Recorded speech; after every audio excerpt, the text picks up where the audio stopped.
Pour transférer votre musique d'un ordinateur vers un iPod, un iPhone ou un iPad, iTunes 11 propose 4 solutions plus ou moins automatisées. Avant toute chose, rappelons que pour ajouter des morceaux sur iTunes, il vous suffit de cliquer sur Fichier, puis Ajouter à la bibliothèque et de sélectionner le dossier contenant votre musique ou bien de les acheter sur l'iTunes Store. Maintenant que la bibliothèque est bien remplie, voyons les différentes manières de transférer votre musique vers un autre appareil. La première de ces solutions, c'est iCloud. Cette solution de stockage dans le nuage vous permet d'accéder à vos morceaux à partir de n'importe lequel de vos appareils, mais pour cela il faut qu'il s'agisse de musique achetée sur l'iTunes Store et toujours disponible dessus, que l'appareil sur lequel vous voulez mettre votre musique fonctionne en Wi-Fi ou en 3G, et évidemment que vous possédiez un compte Apple.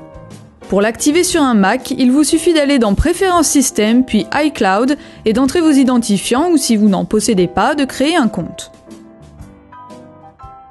Sur un PC, il vous faudra télécharger le panneau de configuration iCloud, ensuite la procédure est la même. Sur iTunes, connectez-vous à l'iTunes Store avec votre identifiant Apple, puis allez dans Préférences, Store, cochez la case Afficher les achats iTunes dans le nuage, puis cochez les types de médias que vous souhaitez synchroniser, en l'occurrence ici, la musique.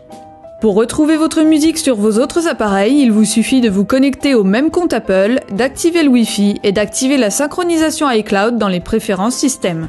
Si vous n'achetez pas votre musique sur l'iTunes Store, une solution dans le nuage vous est également proposée, il s'agit d'iTunes Match.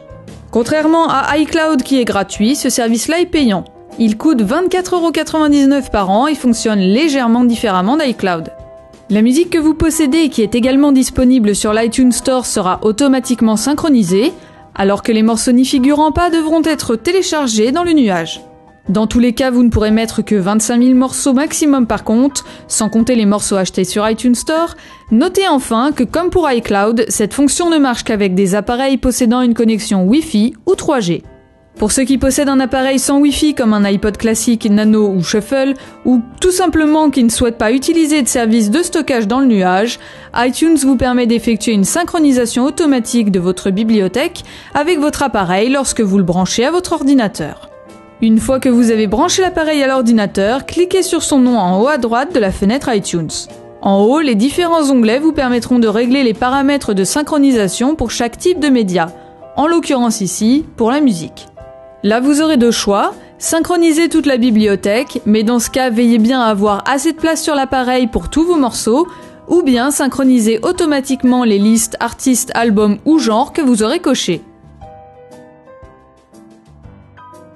Attendez bien que la synchronisation symbolisée par des flèches qui tournent sur votre appareil soit finie avant d'éjecter votre appareil et de le débrancher.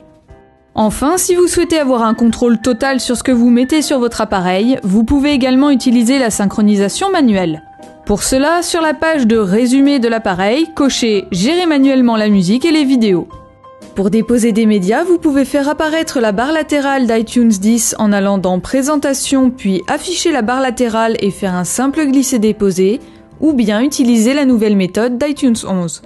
Maintenant, il faut cliquer sur l'onglet « Sur cet iPod », dont le nom change évidemment en fonction du type d'appareil connecté à l'ordinateur, puis en haut à droite, cliquez sur « Ajouter à ». Ensuite, sélectionnez le média à transférer dans la bibliothèque et glissez-le sur la partie droite de la fenêtre pour l'ajouter à votre appareil. Vous pouvez faire cela avec des artistes. Là par exemple, j'aurai tous les albums des Beatles avec moi, mais aussi avec un seul album.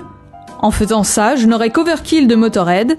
Et vous pouvez aussi sélectionner des morceaux, comme là, hop, par exemple, je ne veux qu'I Walk the Line et Ring of Fire, donc je n'ajoute que et pas le reste de l'album. Cliquez à 2 reprises sur Terminer lorsque vous avez fini, et une fois encore, n'oubliez pas d'éjecter l'appareil avant de le débrancher. En vidéo également sur Dailymotion YouTube et en podcast iTunes. Retrouvez-nous sur Facebook /CNET France et sur Twitter @CNET France.